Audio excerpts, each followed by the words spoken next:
Lijepo vrijeme, prekrasan događaj, treba ponoviti sljedeće godine. Sad ćemo progovoriti o ne tako lijepim temama, barem za osobe s cerebralnom paralizom, o njihovim problemima na nacionalni njihov dan. Razgovaramo s našim gostima. U naš studiju su stigli Tomislav Velić, predsjednik Hrvatskog saveza udruga osoba s cerebralnom i dječjom paralizom, i gospodin Neven Jurina Tomić, novinar i član društva osoba s cerebralnom i dječjom paralizom Zagreb. Dobro jutro, dobro jutro, dobar dan. Dobro jutro, dobar dan. Kako kome? Kako se ustaje, ko je dobro? Pitanje, gospodin Velić, za vas. Nacionalni je dan koji nije u isto vrijeme kad je međunarodni. Zašto ste donijeli takvu odluku da se slavi u različito vrijeme? Pa vidite, međunarodni dan je negdje u 10. mjesecu, ali on nije istog datuma. Bio je, mislim, u 8. 9. ali su ga promijenili iz ove svjetske udruge cerebralne paralize, tako da smo mi odlučili naš dan, nacionalni dan cerebralne paralize, slaviti na današnji dan, kako bismo zapravo osvijestili javnost i kako bismo upozorili široku javnost, sve ljude da je cerebralna paraliza tu, da je među nama, da ti ljudi postoje, žive, da imaju pravo na život i da imaju prije svega pravo na dostojanstven život.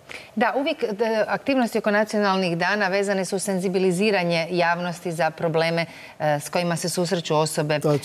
Evo danas konkretno s cerebralnom paralizom. Koji su osnovni problemi s kojima se susrećete? Osnovni problemi su zapravo zapošljavanje. Dakle, ja sam po struci televizijski novinar, tražim posao 4 godine i nikako da ga nađem. Naime, šta se kod nas dešava? Dešava se sljedeća stvar. Deklarativno Hrvatska je za osobe s invaliditetom, ali kad se radi o praksi, tu smo pomalo licemjerni. Da, malo u raskoraku smo između teorije i prakse. Zakon je jedno, papir i drugo, praksa treća. No, 4 godine tražite posao, ali prije toga ste radili u struci. Dakle, radio sam puno posla. Uređivao sam, vodio sam jednu emisiju za osobe s invaliditetom na jednoj televiziji, komercijalnoj, privatnoj.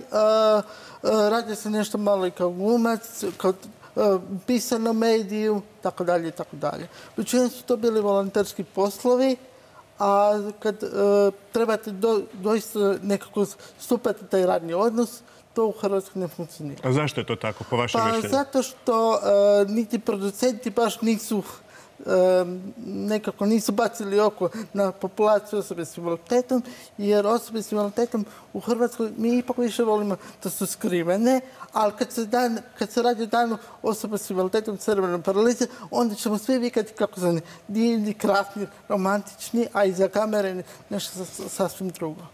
Osim ovog problema, dakle problema zapošljavanja, koji su još problemi s kojima se susreću članovi? Dakle, problemi su doista veliki. Mi možemo reći da su osobe s invaliditetom, u ovom slučaju osobe s cerebralnom paralizom, zapravo ekskluziva jednog resora, Ministarstva socijale, a to ne bi trebalo biti tako, s obzirom da osobe s invaliditetom žive sve sfere života, i sport, i umjetnost, i kulturu, i zdravlje, i stanovanje, i obrazovanje, i tako dalje. Onda bismo mi zapravo željeli da nas svi resori jednako uvaže, da se maknemo iz resora socijale, iako veliki broj naših članova nažalost treba te neke socijalne usluge. Ovisnici su o invalidnini, o socijalnim primanjima. To je nešto što bi svakako trebalo promijeniti, jer se mi volimo zvati socijalno osjetljivim društvom i ovo što je kolega rekao, na deklarativnoj razini, nažalost, ne na stvarno, jer ako hoćemo biti stvarno socijalno osjetljivo društvo, onda moramo imati i takve politike koje zapravo na terenu djeluju, koji ljudima vraćaju dostojanstvo i kako bi se osobe s cerebralnom paralizom, zapravo sve osobe s invaliditetom, osjećale jednako pravne u ovom našem društvu. Vi ste predsjednik Nacionalnog saveza, ali dolazite iz manje sredine, iz Vinkovaca. Jesu li problemi osoba sa cerebralnom paralizom identični u Slavoniji, u Zagrebu, u Dalmaciji, ili se ipak razlikuju od sredine do sredine? Dakle, mi moramo razlikovati urbano i ruralno. Vrlo su velike razlike u životu. Vi ako uzmete jedno selo u Slavoniji, manje selo tamo negdje u Zapečku, gdje možda imate jednu ili dvije osobe s cerebralnom paralizom, i ako uzmete Zagreb ili neki veći grad, onda vidimo kolika je to razlika, prije svega u dostupnosti sadržajima, u prijevozu, u rehabilitaciji. To je nebo i zemlja. Svjesni smo činjenice da tamo neko selo zapravo treba uložiti puno sredstava da bi jedna, dvije ili tri njihova člana stanovnika tog mjesta imala prava i da su to enormni troškovi i onda gledamo da li je to isplativo. Međutim, svi imaju jednako pravo na život i mi tražimo i želimo da politike koje se pišu, pravilnici i zakoni, uvaže zapravo tu različitost. Ne može biti zakon jednako primjenjiv na sve. Jer ne živimo svi u Zagrebu, u Splitu, u Osijeku. Znači u tim sredinama je bolja situacija? Naravno, zato što vam je dostupno Infrastruktura je bolja, evo, recimo u Zagrebu možete otići na Jarun, imate prilagođen, možete otići u ribolov. Možete nazvati na koncu konca i javni prijevoz da dođe po vas, što u nekom selu u Slavoniji ne možete. Što u drugim gradovima nisu baš. Ne samo Slavonija, to vam je sve ono ruralno u Hrvatskoj. To su velike razlike i tu bi trebala naša ministarstva skupa sa udrugama, zapravo svi subjekti koji se bave ovom problematikom, trebali bi se aktivnije uključiti i iznaći rješenja koja će zapravo svima pogodovati. I na tome mi inzistiramo. Samim time su zapravo osobe na neki način diskriminirane, osobe koje žive izvan velikih centara i vezano uz obrazovanje. To je točno. Naime, puno osoba s invaliditetom ide studirati u Zagreb, čak iz Rijeke, zato što je Zagreb najprilagodljiviji. Lakše se kretati gradom nego recimo u Rijeci. Ja dolazim iz Rijeke, ja ostajem u Zagrebu zato što smo mi u centraliziranoj državi i sve se dešava u Zagrebu, a u Rijeci meni zapravo treba auto da me netko vozika iz točke A do točke B, a ovdje sednem u tramvaj pa se vozim. Kada tražite posao, koji su najčešće razlozi što vam poslodavci kažu? Kao odgovor da vas ne mogu zaposliti. Ovako, prije svega kad dođete na razgovor, svi nas pohvale na CV-u, na snimkama i tako dalje. Međutim, kad dođu na završni dio potpisivanja ugovora ili angažmana nema ili ovo ili ono. Dakle, lijepo lukavo se odbije na lijep način, što mislim da zapravo ne znam ni sam kako ih šarmirati da dobijem posao.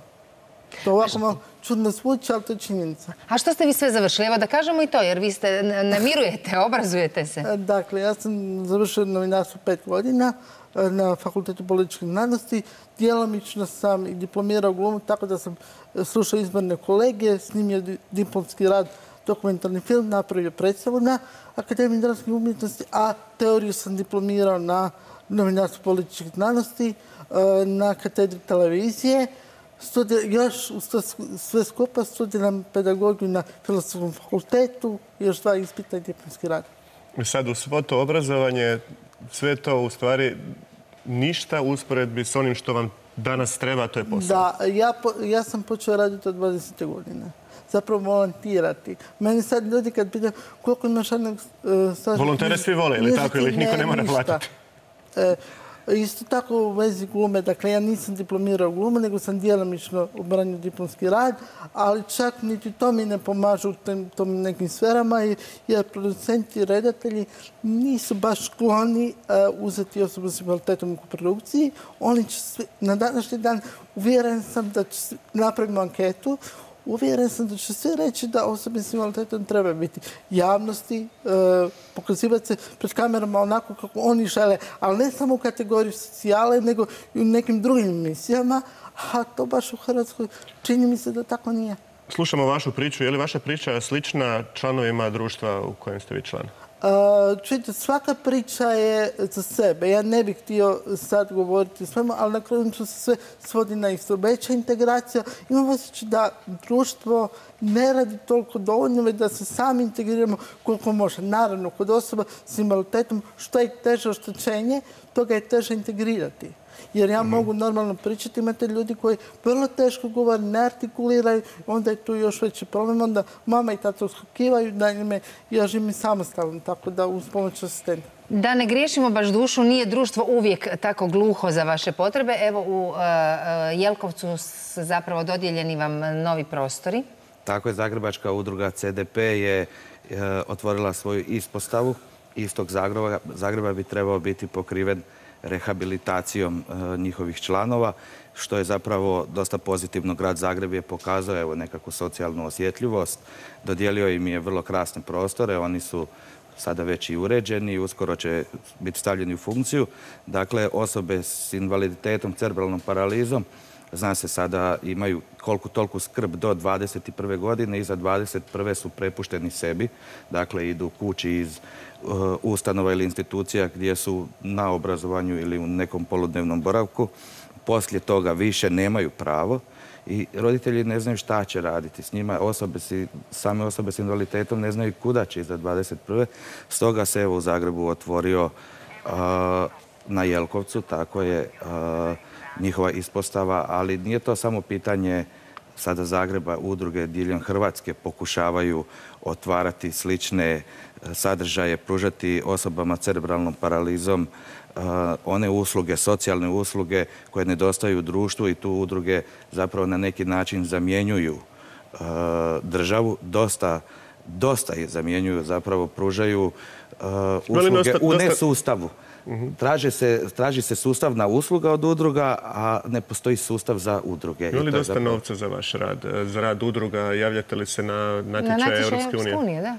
Pa evo, ja mogu reći iz udruge iz koje ja dolazim, mi doista pišemo projekte europske i financiramo se, razvijamo palijativnu skrb u županiji, pokušavamo, bavimo se asistenturama, imamo 7 europskih projekata paralelno i dosta nacionalnih i tu su nam vrata, ali nisu otvorena u potpunosti, već su odškrinuta. Projekti su zapravo dosta kompleksni, potrebna je vrlo dobra operativa da bi se ne samo projekt dobio, već i proveo, što je u konačnici najvažnije.